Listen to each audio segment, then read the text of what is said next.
Attention! This makes absolutely no sense.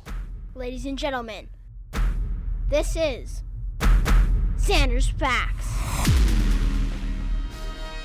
Zander's Facts, what is happening, y'all? Welcome into the latest edition of the Zander's Facts podcast. I am, of course, the aforementioned Zander. We are on episode 37 of the Zander's Facts podcast here on Wednesday, October 13th. Thank you all for joining us this week. We got a big podcast, a lot of stuff to talk about, but remember, if you like the Zander's Facts podcast, if you want to support the Zander's Facts podcast because Zander's Facts need your support, then remember, click that follow button, click that download button, click that rate button, review button, all those little buttons you got on there, and then go on all your social medias, the Twitters, the Facebooks, the Instagrams, well, maybe not Facebook because they're kind of evil, or Instagram, but Zander's Facts, Zander with a Z, and then, most importantly, remember, tell all your friends. Tell all your friends. Zander's Facts podcast, spreading the facts, is what we call it around here. Tell all your friends that Zander's got all the facts for the NBA season, because that's what we're talking about this week. We'll get to that in a second.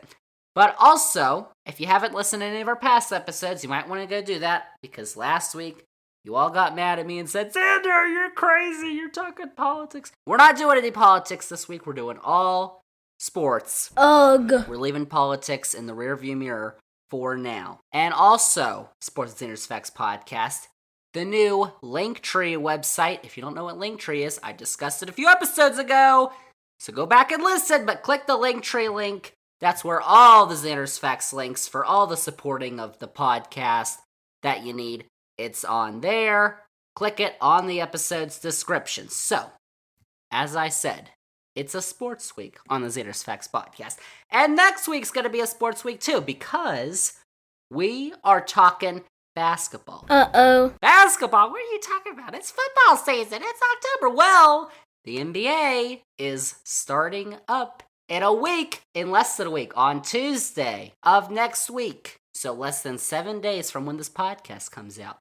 The NBA season is beginning. So, of course, we had to bring on someone who is quite knowledgeable in the sport of basketball, and in particular, the League of the National Basketball Association. So who are we going to bring on? Well, how about the world-renowned Zander's Facts' own NBA analyst, Hillbilly, of course. Hillbilly is coming on the podcast, and in fact, Hillbilly had so much to say, because he's built all of it up over the offseason, and so much to say, that we split it up into two parts, our NBA season preview for the 2021-2022 NBA season. So this week we're going to talk about the Eastern Conference and the 15 teams in the Eastern Conference.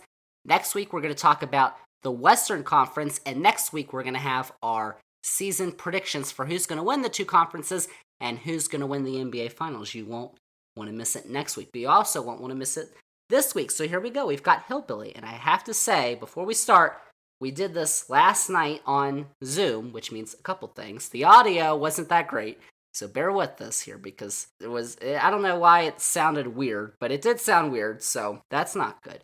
And also, we recorded it during the Monday night football game, and some NFL news happened, so then we discussed that at the end, so you'll hear that. So, without further ado, NBA season preview, 2021-2022 NBA season. Hillbilly is here to preview it right now as the Zander's Facts podcast continues.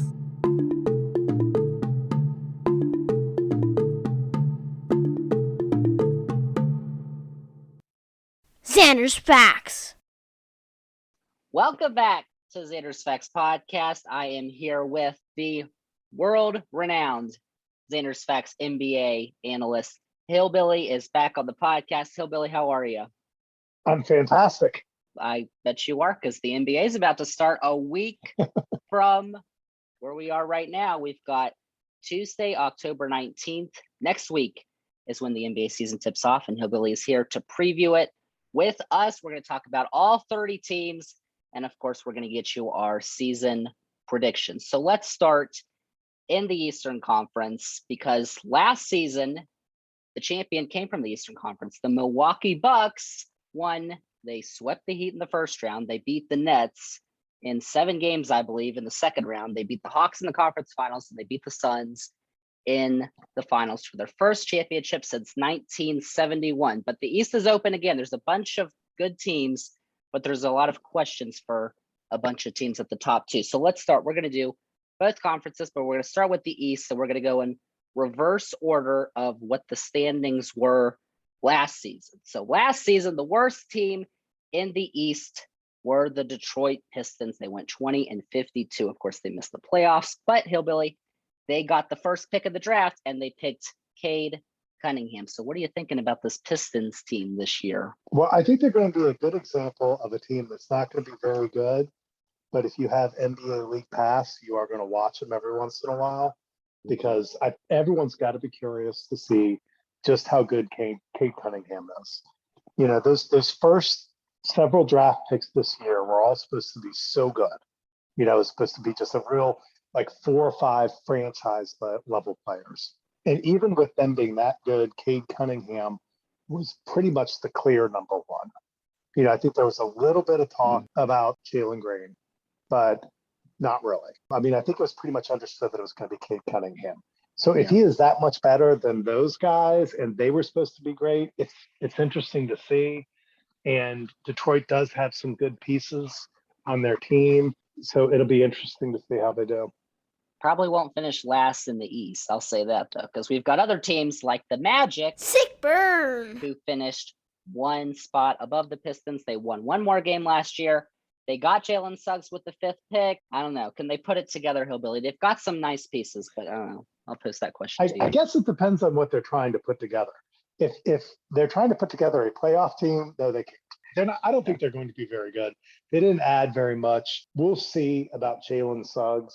He hit that shot in the Final Four, though. So he did, but you know, I think that the Toronto Raptors passed on Jalen Suggs, and their general manager is about the best talent scout out there. Yeah, I mean, he's just incredible how consistently he makes the right picks in drafts. And for some reason, he chose to go in a completely different direction than everybody thought with Jalen Suggs. So it'll be interesting to see how good he is. Yeah, we'll get to the Raptors in a second, but the Cavaliers finished in 13th. The Cavaliers have some nice pieces too. They've got Darius Garland, Colin Sexton in the backcourt, and they add Evan Mobley with the 3rd pick. So I'm kind of intrigued with this Cavs team, Hillbilly. I don't know. What about you? Yeah. And Mobley's kind of killing it in the summer league. He looks every bit of it like he is a really tall, super mobile guy with a terrific handle that can just kind of do everything out there. He could be really exciting. So yeah, I think they're still going to have trouble with defensively. Anytime you start 2 small guards out there like Darius Garland and Colin Sexton, you have some defensive problems. You know, Evan Mobley is going to get a lot of minutes, and even the best rookie in first, even second year big men have trouble defensively in the NBA. They just always do. So that team could be a real defensive mess, but they can also put up 150 points a game.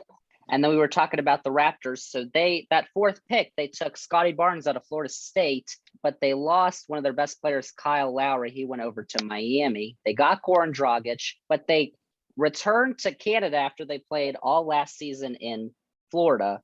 So what are you thinking about the Raptors here, who finished 12th in the East last year? Well, I think it's going to be fun to see the Raptors lose possibly the favorite Raptor of all time in Kyle Lowry. You know, he is probably, if they polled the fans, he's probably their favorite and has done so much for them. And it's going to be interesting to see a team lose that massive of a player. The impact of them was so massive and still get much, much better because they are going to be so much better than they were last year. I mean, can you imagine, like, you had every single game as a road game? Man, that was rough. And that's what they had last year. They never got to go home. They had to live in hotel rooms for a year. You know, it was the fact that they won 27 games like that is amazing. So I think they're definitely going to be better. They've got way too much talent on there. They picked up some good pieces. Goran Dragic is a really good guard. He is not Kyle Lowry, but he is really good. Precious Achua is a guy that I know the Heat did not want to give up. That was not just a throw-in. He's a very important player for them. And Scotty Barnes is a person that their general manager picked instead of Jalen Suggs, like everybody thought was going to happen.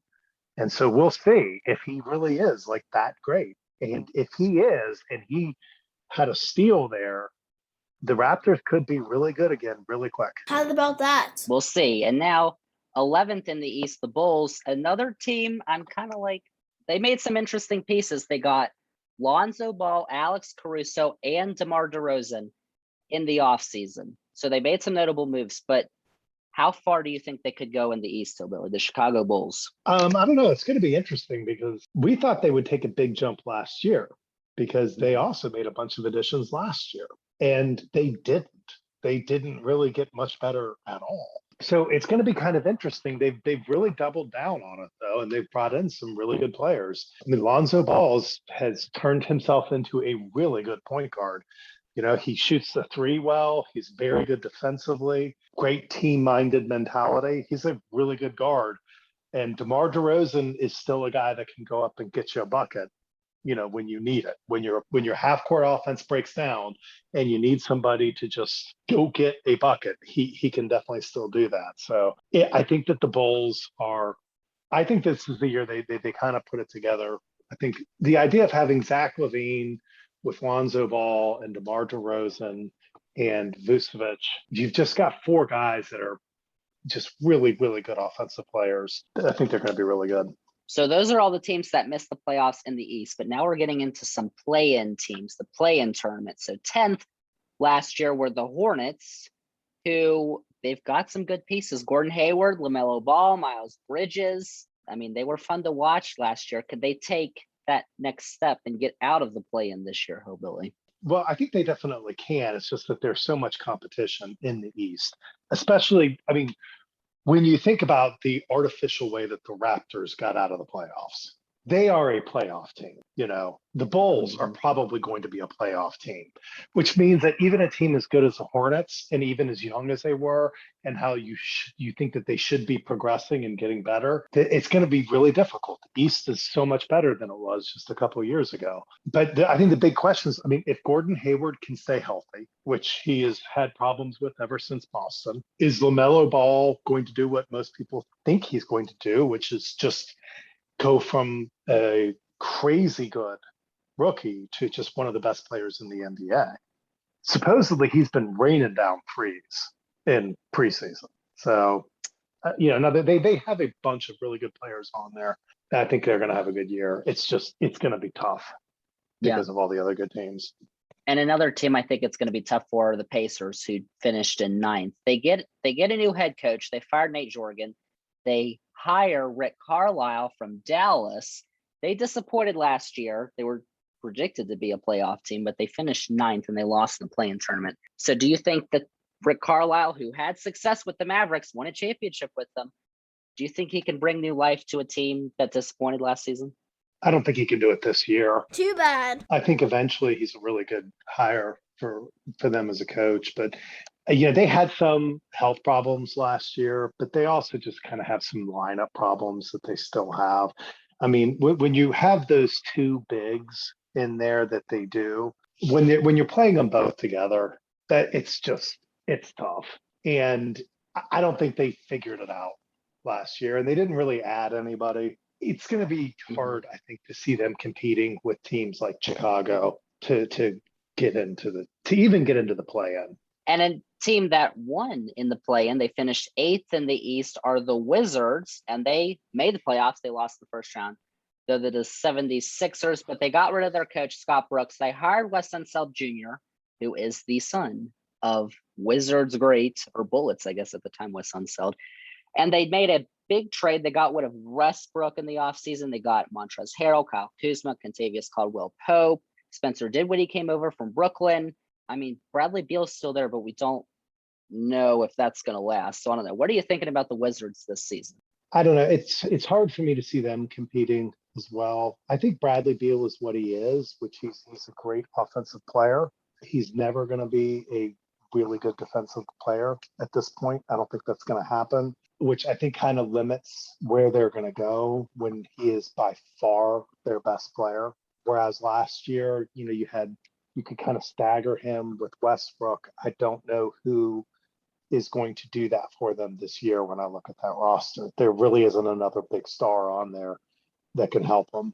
They got some nice pieces, like Kyle Kuzma's good, Spencer Dinwiddie is a good player, but I just think they're lacking star power to really do much in the East. So sad. A team that is not lacking star power, though, are the Boston Celtics. They've got Jason Tatum, of course, on their team, but they kind of went through a change. They brought in a new head coach. Their old head coach, Brad Stevens, is now the president of the team. And of course, they don't have Kemba Walker right now, but they finished in 7th, which is disappointing for the Celtics team. So what does Boston need to do to get into that top tier of the East? Well, I think Boston is right where you start to hit that line of teams that you can feel good about putting a bet on that they will make the playoffs. I think it would be a real surprise if they didn't. I don't know how far they're going to get because I think last year their problem really was depth. You had these two just incredible players in Jaylen Brown and Tatum. And then after that, you start to decline. And then 3 players after that, you get the players that shouldn't be playing in the NBA. And it made it really tough, especially once you get to the playoffs.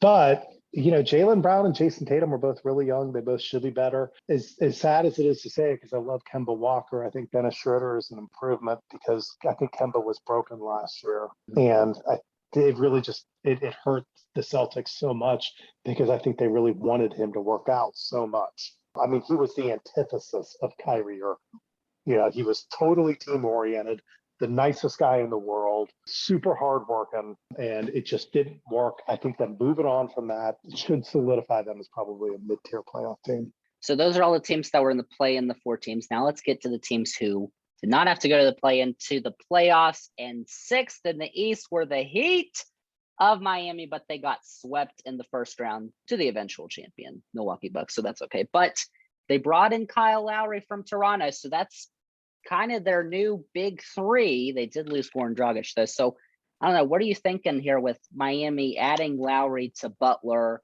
and Adebayo and all the pieces they have? I wouldn't be surprised if the Heat start off slow. Don't have a great regular season and get a lot further in the playoffs than people think. Okay. Especially like halfway through the season, people start to think maybe the Heat aren't that great.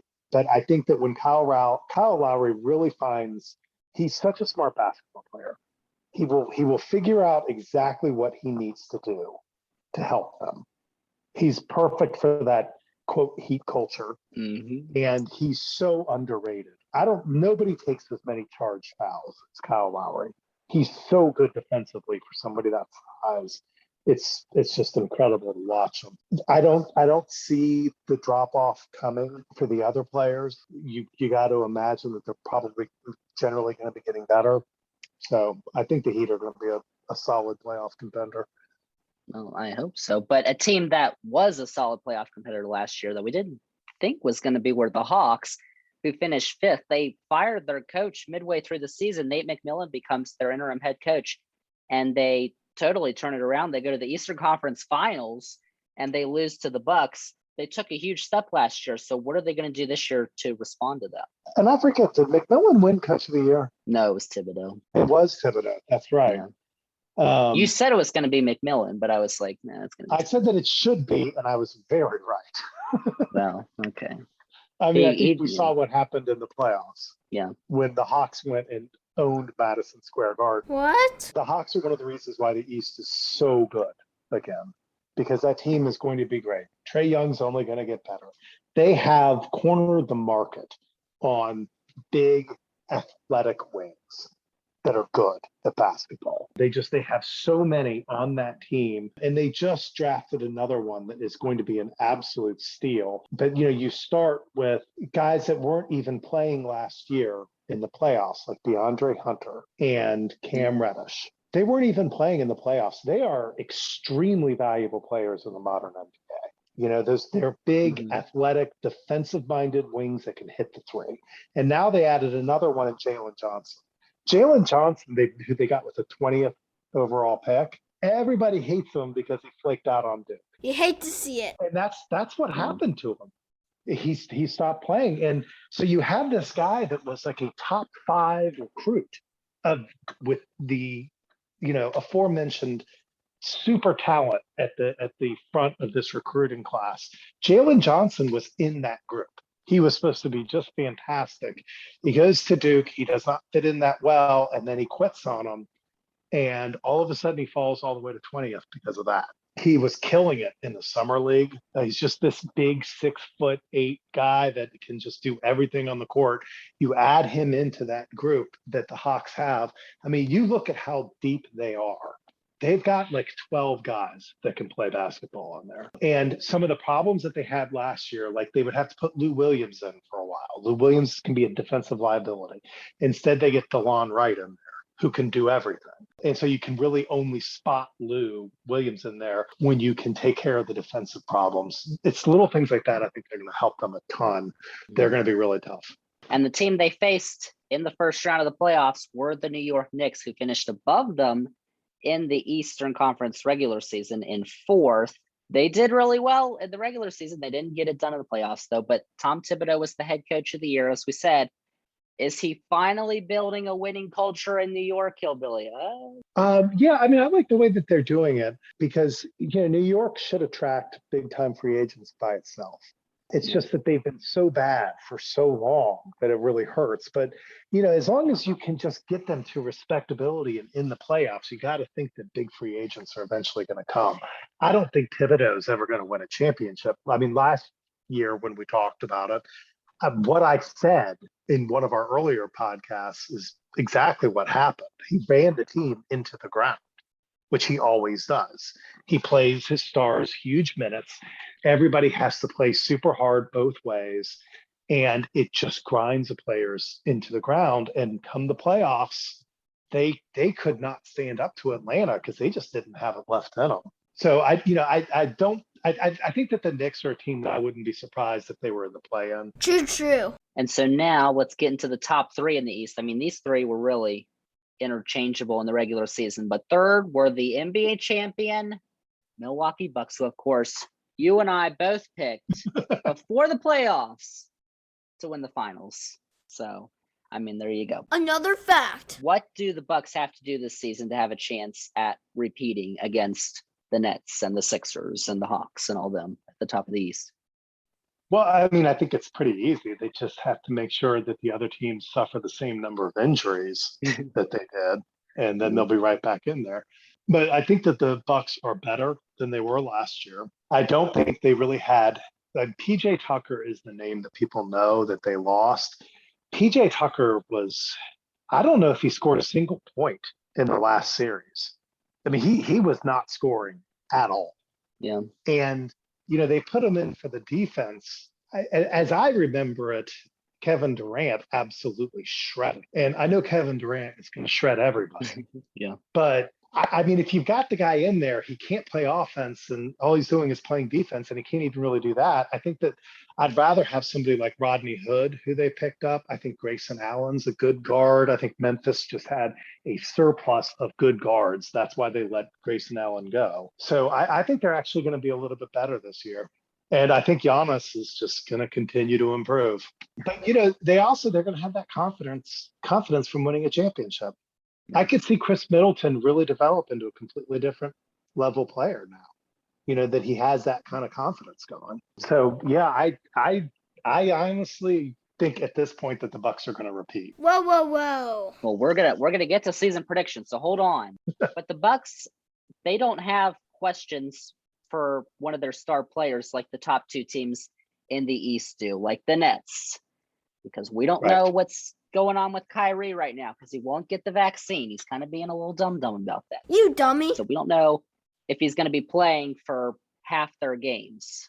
So, I mean, we don't know what the deal with that is. But Brooklyn was second. They still got James Harden. They still got Kevin Durant. What do they need to do to win the East this year? I think it's starting to really look like Kyrie Irving is not going to play or not going to get the vaccine at all. Yeah. And will only be able to play away games in some cities. Yeah, like Los Angeles, New York, San Francisco, like he's not going to be able to play in those games either. Yeah. So if the NBA Finals was the Warriors versus the Nets, he's out, completely out. So like, let's just assume that like you asked me like what they need to do to win the East. They need Kyrie to get vaccinated, come in. They need to be healthy. They got better this year too. Patty Mills is huge for them. Like that's a great pickup. And Paul Millsap, I think, really helps with losing Jeff Green, which is, I think, the one that hurts the most that they lost from last year. They're going to actually be better this year if they can be healthy. So Kyrie needs to sign. If he doesn't, or it needs to get vaccinated, if he doesn't get vaccinated, they need to just trade him. They need to get him off the team. Yikes! Because there's no way that this works with him only playing half the games. That's why I'm picking the Bucks, is because I think Kyrie is not going to get vaccinated, and I think that the team blows up because they've got this guy that's basically doing half the work. Mm-hmm. I think it's going to be locker room poison. I think it's going to be a big mess unless they get rid of him. Well, he's going to trade for him, maybe the Magic, but I mean, who wants that right now? I think you have to bite the bullet and get 50 cents on the dollar for him. Just bring back another like good player, but not all-star level necessarily. Yeah. And that would do more for them than the mess that Kyrie will bring this year. Mm-hmm. He may have gone off the deep end. This a little worse than flat Earth theory, you know. Well, yeah. But the Nets are dealing with issues with Kyrie, but the Sixers are dealing with issues with Ben Simmons because I guess he took the vaccine, but he doesn't want to play in Philadelphia anymore. He wants to get traded. He's not showing up to preseason or training camp or whatever. So he's not with the team right now. They're trying to trade him, but as of now, he's still on the team. So how does that situation impact the potential for the 76ers this season, a team that finished first in the regular season in the East? My gut is that they're going to take a pretty significant decline here. He is killing his trade value, Ben Simmons says. It's just depressing it more and more and more to the point where like they're not going to get a perennial all-star for him. There's no way that happens now.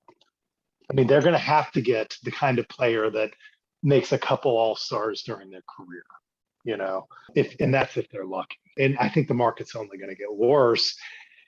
And, you know, I mean, with him, you had a really good defensive team that had a lot of offensive questions. Without him, you have all the offensive questions. You're just not that great of a defensive team anymore. And I don't, as much as I love Joel Embiid, he's definitely one of my favorite players. And I think he will be better this year. I think he's going to have to shoulder so much of the load that I would worry about him breaking down. I mean, if Joel Embiid were to ever figure out a way to fix his conditioning and his health, he would be the best player in the NBA other than Giannis. So, I mean, he's just so good at everything, but he just breaks down constantly. So we'll see what the 76ers, and we're going to get, that's the East, and we're going to get to our predictions at the end. All right, so that's the NBA. I've got some breaking news, though, Hillbilly. Hold on. Breaking news right now.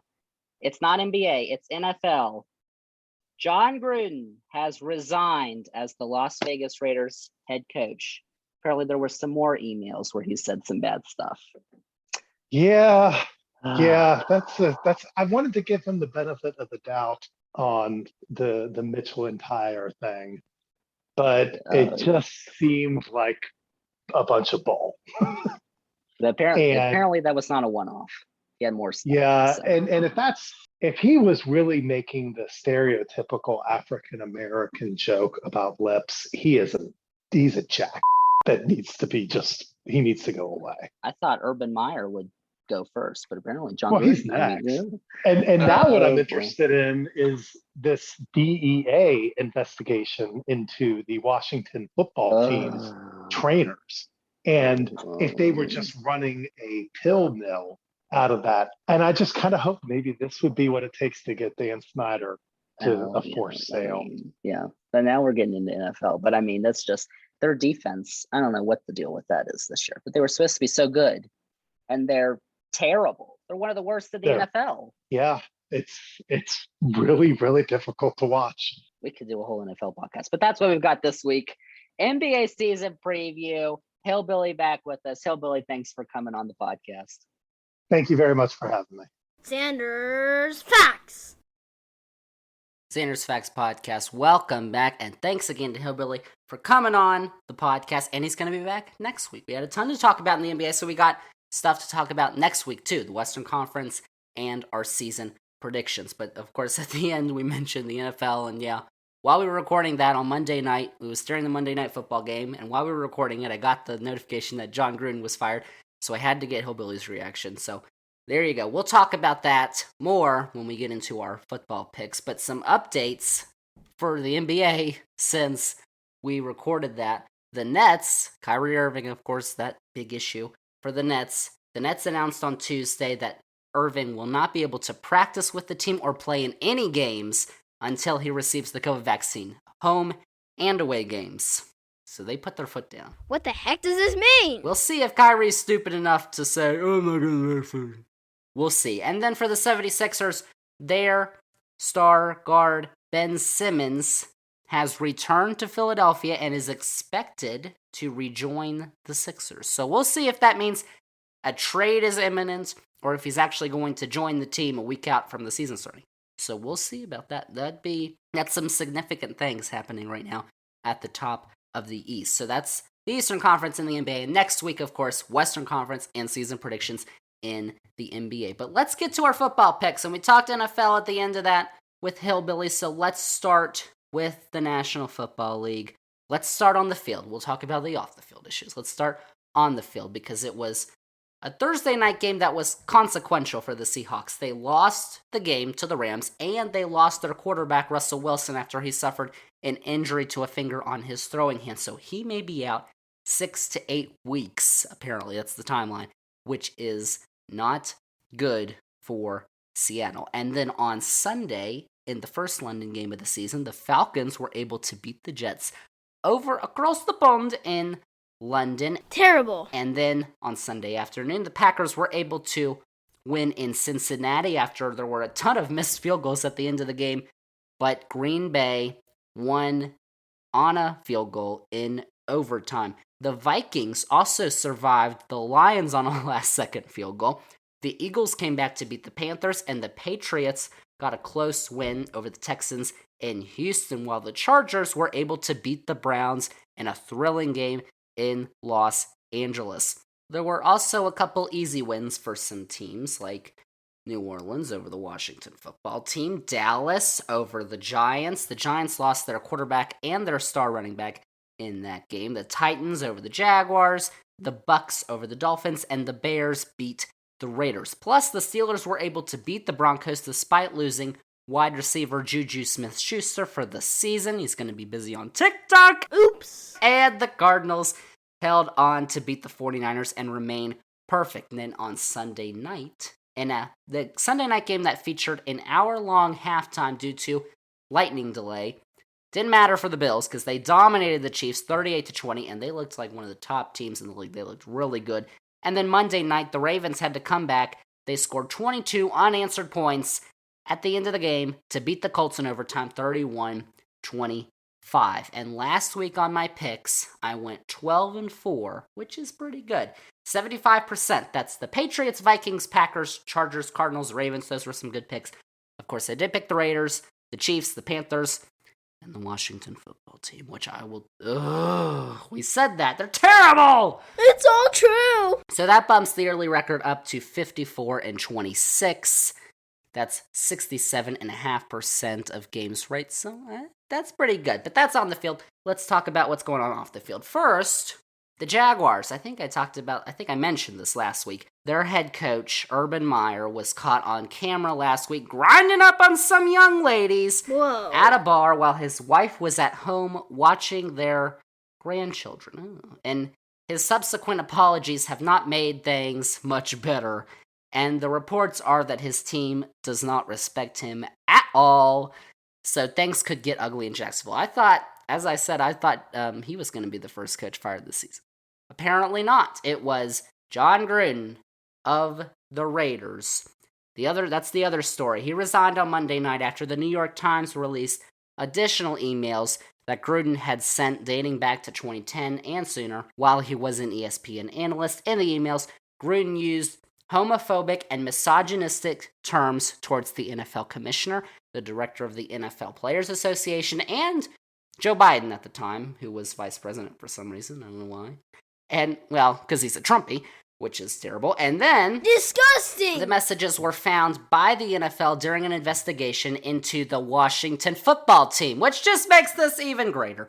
The emails were sent by Gruden to then president of the Washington football team, or as they were known back then, a slur, Bruce Allen, who is a terrible man. And apparently there are over 650,000 emails that were involved in this investigation with the Washington football team. And the NFLPA, the Players Association, is calling on the league to release all these emails. And hopefully that's going to happen. Hopefully we're able to figure out any other people that have used this type of language that's unacceptable, or anything that's gone bad, especially in the Washington football team organization, which has not been the cleanest, so to say. So clearly this means that there's going to be other findings in the investigation into the Washington football team that are going to be damning, and ones that could directly implicate their owner, Daniel Snyder. We might find that out if the NFL doesn't collude or hide any of the findings, which they might. They might be trying to paint Jon Gruden as a scapegoat so that all the other people in the NFL who have used that language recently won't get caught. So we'll see. We need to get these emails released, or at least a finding of the report, because I don't really trust the NFL in this situation. They're kind of bobos about that. So that's off the field stuff, and we'll probably get into that later on as the season progresses. But let's go to my picks for this week. It's week 6 in the NFL, and it's the first week of buys for some teams, so you might want to watch out for that if you are playing fantasy. So let's start week 6 with Thursday Night Football on Fox and NFL Network at 8:20 on Thursday. It's the Buccaneers heading to Philly to take on the Eagles, and the Eagles have an interesting offense this year, and they used it to come back and beat Carolina last week, but this week they face Tampa Bay on a short week, and if Philly can keep it together on offense, this could turn out to be a toss-up, but I'll bet the safe pick, give the Buccaneers the win. And on Sunday morning at 9:30 a.m. on CBS, it's the only other London game of the year, the Dolphins and the Jaguars. Ooh, a doozy. The Dolphins may have their quarterback Tua Tagovailoa back, though, for this week. What do you say? So I will say that they keep the Jaguars winless. And how about this fact for London games? There has never been a London game where both teams have records above 500. How about that? And of course, this is not one of those games. The Dolphins are 1-4, the Jags are 0-5. It's a fact. So, it's probably not going to be a good game. But turning to Sunday afternoon, the Packers head to Chicago to take on the Bears in a good game at 1 o'clock on Fox. And for the Bears, quarterback Justin Fields is showing a ton of promise right now, but they have to face Green Bay now. But it'll help that the game's in Chicago, but I'm still going to go with the Packers to win the game. The Bengals head to Detroit to take on the Lions at 1 o'clock on Fox. Cincinnati impressed by going toe-to-toe with Green Bay last week, and now they head to Detroit to face a winless Lions team, and the Lions have lost 2 of their games this season on 50-yard field goals. That is the first time in NFL history that has happened to a single team. In fact, both of those games that they lost, both of those had scores that were 19-17. That was a fact. That probably won't happen again, but Detroit will lose to Cincinnati. The Texans take on the Cardinals at 1 o'clock on CBS. Both those teams are 1-4. I didn't think the Colts were going to be this bad, so I will pick them to win against the Texans in Indianapolis. The Rams take on the Giants in the Meadowlands at 1 o'clock on Fox, and the Giants lost their quarterback Daniel Jones to a concussion and Saquon Barkley, their running back, to an ankle injury last week, despite the emergence of wide receiver Kadarius Toney. But I think the Rams are going to cruise in the Meadowlands next week. The Chiefs head east to take on the Washington football team at 1 o'clock on CBS. And the Washington football team's defense, as alluded to earlier, is an absolute joke. And quarterback Patrick Mahomes for the Chiefs might be a little angry after getting picked off twice to Buffalo and losing to Buffalo. So I think the Chiefs are going to dominate that game unless Washington's defense can get it together. But I don't even know about Washington right now. I don't know why I'm a fan of that team. The Vikings take on the Panthers at 1 o'clock on Fox. The Vikings squeaked out a win against Detroit on the last-second field goal we mentioned, while Carolina gave a game up against the Eagles last week. They were leading in that game. And I'm not too high on either team, but I will give Carolina the advantage at home. The Chargers take on the Ravens in probably the best 1 o'clock game on CBS. Both those teams are 4-1, and the Chargers are showing resilience right now after they came back to beat the Browns in a great game last week. Baltimore had to rally to beat an Indy team that's 1-4, so I will take the Chargers in that game, even though they have to go to Baltimore, and it'll be 10 o'clock when that game starts on the West Coast. Stinger. Now let's go to the 4 o'clock games. The Cardinals head east to Cleveland to take on the Browns at 4:05 on Fox. And if we're being honest, this probably should have been the game of the week that was flexed to Sunday night. But it's the NFL's only remaining undefeated team heading to Cleveland for another tough test because they barely beat San Francisco last week. And I love Arizona, but winning in Cleveland I think is too tough a task right now for them. But if they can win, I will stop picking against them because I picked against them in the Rams game. They beat up the Rams. I don't know. I'll have no more doubts if they can win this game. But I will take the Browns, and that should be a great game. The Raiders head to Denver in an AFC West matchup to take on the Broncos at 4:25 on CBS. And the Raiders are in complete flux right now. They just lost their head coach. So I will take the Broncos to have the advantage and win the game in Denver. And the other 4:25 game, probably the game they're going to shove down our throats, are the Cowboys and the Patriots at 4:25 on CBS. And the Cowboys seem for real right now, even though the only good team they've faced, they've lost to, week 1 in the Buccaneers. And they get another easy matchup in the Patriots this week. Another underwhelming national game after Dallas and the Giants played last week on the national game for some reason. That game wasn't even close. Dallas should get an easy win over New England in Foxborough. Sunday Night Football is also going to be underwhelming. It's both the Seahawks and the Steelers. They are 2-3. Both of those teams are at 8:20 on NBC Sunday night. Might be an ugly game. The Steelers are struggling this year. The Seahawks don't have their quarterback, Russell Wilson, even though Geno Smith was productive when he came in on Thursday night last week. I will go with Seattle to win that game in Pittsburgh because Pittsburgh's offense is kind of a mess right now. Ben Roethlisberger should not be the quarterback. I'll just say that. And then Monday Night Football, the Bills head to Tennessee to take on the Titans at 8:15 on ESPN. The Bills look like one of the hottest teams in the league right now, and they take their winning streak into Nashville, where I think they will continue to roll. The Bills will beat the Titans. And as I mentioned earlier, there are some teams on a bye week this week. The Falcons, who just played in London.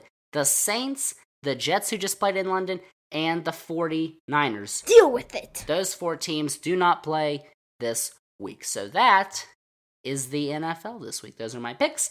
That's all the stuff that's happening on the field. That's all the bad stuff that's happening off the field. And we probably haven't heard the last of all the stuff that's happening off the field. If this investigation in the Washington football team continues, we will see. But let's wrap up this podcast with college football, because it wasn't the greatest week for me personally, but it was certainly better than last week. Plus, we got some amazing games. It was probably the best weekend we have had of college football so far this season. There were a couple of classics, starting off in Texas, in College Station. Alabama, who was the number 1 team in the country going into this game, trailed Texas A&M for most of that game, but it looked like they were going to win when they took the lead by 7 points in the fourth quarter. But A&M tied it up, and then they got a field goal opportunity to win it. They got it! Duh. And they got the biggest upset of the year so far. It was the first time that a former assistant under Nick Saban was able to beat his former boss, that's Texas A&M head coach Jimbo Fisher, Texas A&M won the game. That was a great game. There was a top 5 matchup to Penn State and Iowa. They fought until the end. Iowa was down 14 points at one point, but they came back to win 23-20. But Penn State lost their starting quarterback Sean Clifford in the first half due to an injury, and that did help the Hawkeyes come back. But Iowa moved up in the polls after they beat a top 5 Penn State team. And the final classic of the week was also in Texas. An absolute thriller, probably one of the greatest college football games I think I've ever watched, because I basically sat down at noon, watched it until 4 o'clock or whatever it ended. Oklahoma and Texas were facing off in another edition of the Red River Showdown at the Texas State Fair at the Cotton Bowl in Dallas. And it was all Texas early. Of course, if you remember last week's podcast, I picked Texas to win. I was rolling. I was like, Texas is rolling. They scored 2 touchdowns in the first 2 minutes of the game. They led 38-20 at the half. They were up 21 points at one point. But Oklahoma wasn't doing too well on offense, so they benched their quarterback Spencer Rattler, who was a preseason Heisman favorite, might be in the transfer portal pretty soon. They brought in freshman quarterback Caleb Williams for the second half, and he provided an instant spark. The Sooners tied it up at 41, then they took the lead, then Texas tied him at 48 with 1:23 left in the fourth quarter, which gave the Sooners the ball back, and it looked like they were just going to settle for a field goal try to win the game, but their running back Kennedy Brooks broke off a 33-yard run to give Oklahoma the win with 3 seconds left. It was an amazing football game and the highest scoring matchup in the history of the Oklahoma-Texas rivalry. It was a great Fact. game. And elsewhere around college football, Michigan was able to hold on against Nebraska. Boise State was able to upset BYU, as someone on this podcast told you was going to happen. Ole Miss and Arkansas produced another thrilling game. Arkansas was down 7 and scored a touchdown with 0 seconds left on the clock, but they went for 2 and they didn't get it. So Ole Miss won the game 52-51. How about that? Wake Forest survived Syracuse in overtime. Georgia and Kentucky both rolled in SEC play, and Notre Dame used a last-minute field goal to beat Virginia Tech. We'll talk about that in a second.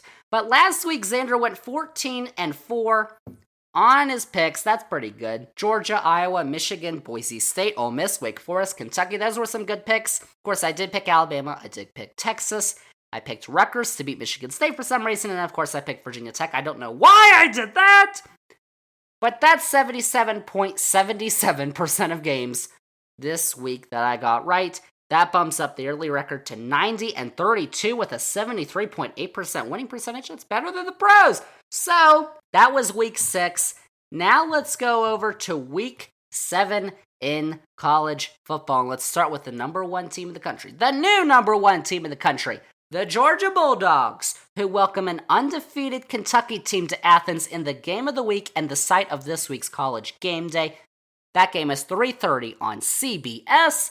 I really cannot see Georgia losing at home this year, though they are a great team. I think they'll actually win relatively easily over Kentucky. Purdue heads to Iowa to take on the number 2 ranked Iowa Hawkeyes at 3:30 on ABC. The Hawkeyes came back to beat Penn State and now host Purdue. Iowa might be the best Big Ten squad this year, though, so I think they'll beat Purdue. Cincinnati moves up to 3rd in the poll. They take on UCF at home at noon on ABC. And normally this would be a top matchup in the American Conference, but UCF has not done that well this year, so Cincinnati is going to keep on rolling towards a playoff berth. We'll see. TCU takes on number 4, Oklahoma at 7:30 on ABC, and the Oklahoma offense was reinvigorated last week when freshman quarterback Caleb Williams came on in the second half. That gives me more hope for the Sooners this year because they haven't looked that great so far, but they're undefeated, and they should beat TCU at home. Alabama, after the loss, drops down to 5th in the poll. They take on Mississippi State in Stark Vegas at 7 o'clock on ESPN. Alabama just did not play Alabama football last week. How about that? And they got shocked by Texas A&M. And this week they try to rebound against Mike Leach's Mississippi State team. But something you never want to do is play against a Nick Saban coach team the week after they lose. Alabama will win big. I don't know. And how about this? The next 3 teams in the poll all take bye weeks. Ohio State, Penn State, and Michigan are all on byes this week. Quit whining. 9th in the country is Oregon, who take on Cal in Eugene on Friday at 10:30 on ESPN. Oregon returns to the field after taking a bye week against a struggling Cal squad that they should easily beat, but it's Pac-12 after dark, Friday 10:30 ESPN. Anything can happen, but Oregon's going to win. Michigan State moves up to 10th, and they keep defying my picks. I keep picking them to lose. They keep winning.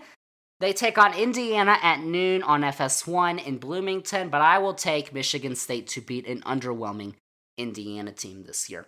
Oklahoma State takes on Texas in a top 25 matchup at noon on Fox. Oklahoma State's 12th, and they're undefeated.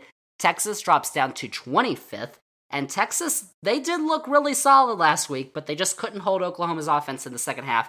They face an Oklahoma State team that is not as talented as Oklahoma this week, and they face them at home, so I will take Texas to win that game, top 25 matchup. How about that? It's the truth. Ole Miss is 13th after the big win against Arkansas. They take on Tennessee, a Tennessee team that is surging in Knoxville at 7:30 on SEC Network. Tennessee is rolling thanks to former Virginia Tech quarterback Hendon Hooker.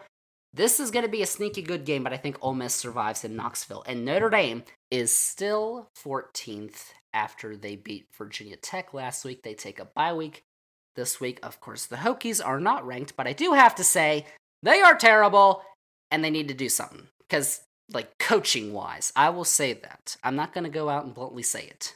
But they need to make some changes, okay? Because it's been 6 years, and they suck. I'll just say that. You hate to see it. Coastal Carolina also takes a bye week after beating Arkansas State. Coastal Carolina is 15. Wake Forest takes a bye week. They are 16. Arkansas drops down to 17.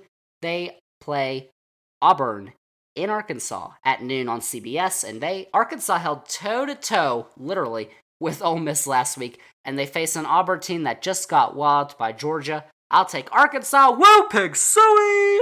Huh. Arkansas is going to win the game. Arizona State is 18th. They take on Utah at 10 o'clock on ESPN in the state of Utah. Arizona State's been up and down this year, but they're 5-1. They're 18th in the country, and they face a relatively solid Utah team, but they're down this season. But I'll pick the Utes to win Pac-12 after dark. Utah's going to win the game.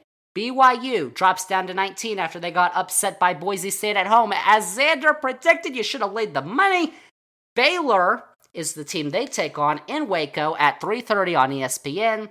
Baylor is 5-1. They're solid. So solid, in fact, that I'm going to pick the Bears to beat the Cougars. BYU's going to lose their second straight.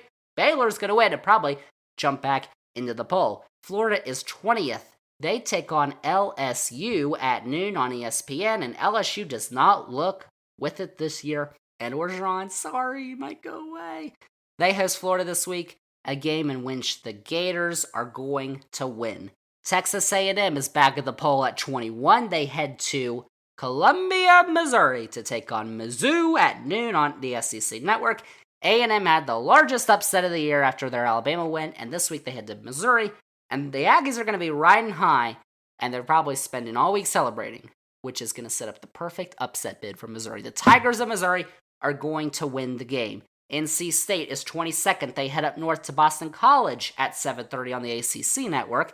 NC State has the big win over Clemson this year, but this week they head north to take on Boston College, who is a tough team, and I think the Eagles of Boston College will beat the Wolfpack of NC State in the ACC. That's the only ACC game in the top 25 this week, which is just so sad. How'd that go? SMU is 23rd. They take a bye week. They're still undefeated at 6-0. And finally, San Diego State is 5-0. They're 24th. They take on a 3-3 San Jose State team on Friday at 10:30 on CBS Sports Network. In the Mountain West, San Diego State should be able to defeat San Jose State easily. So that's college football. Those are my picks this week. That's NFL. Those are my picks. And we talked with Hillbilly for the NBA's Eastern Conference. So that's all we've got for you this week on the Zander's Facts podcast. Thank you all for listening. Next week is episode 38. And as I said, we've got part 2 of our NBA season preview. And we've actually got the next couple weeks planned out. So hear this. The next week, episode 39, which is our last October podcast, I believe. How about that? We will talk politics, specifically Virginia. The governor's race is coming up. You can vote right now. If you live in Virginia and you're not voting right now, I don't know what you're doing, but you need to go vote. Hold on a second. So we're going to talk about that. We're going to talk about Terry McAuliffe. We're going to talk about Glenjamin Youngkin. That's not his name. And then the next week, we're going to get back to sports and our college basketball season preview, because college basketball is almost here, and that's going to be fun. Talk about that. That might be a two-parter too, because we got a ton of stuff to talk about in college basketball. That's episode 40 in November. So that's a little foreshadowing there. But next week is episode 38. We've got our NBA season preview. So thank you all for listening to Zander's Facts Podcast. And remember, if you liked all the facts we just presented on this podcast, if you want to support the facts, remember, click that follow button, download, rate, review the podcast. Go on Twitter, Facebook, Instagram, Zander's Facts. That's Zander with a Z. And most importantly, tell all your friends. Zander's Facts Podcast, spreading the facts. If you want to know what's happening in the NBA this year, Zander's Facts Podcast and football, because I got my picks. Also, check out the link tree. That's got all the links you need for Zander's Facts Podcast. The link tree, click it. If you don't, I will know, and I will come to your house, and I will do terrible things to you. That's not a threat. That's it. That's a wrap on episode 37 of the Zander's Facts Podcast. Thank you all for listening, and we'll see y'all next week.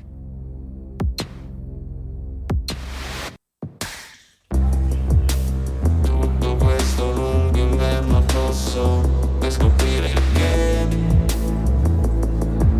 non servirà neanche un raggio di sole e timido passeggerai da solo chiedendo a te le novità piovessero dal cielo.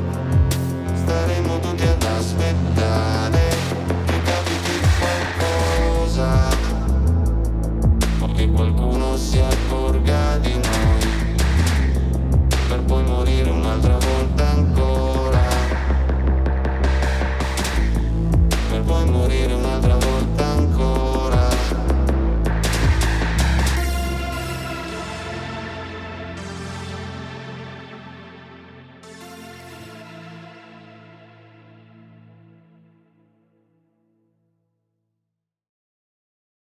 It doesn't make any sense.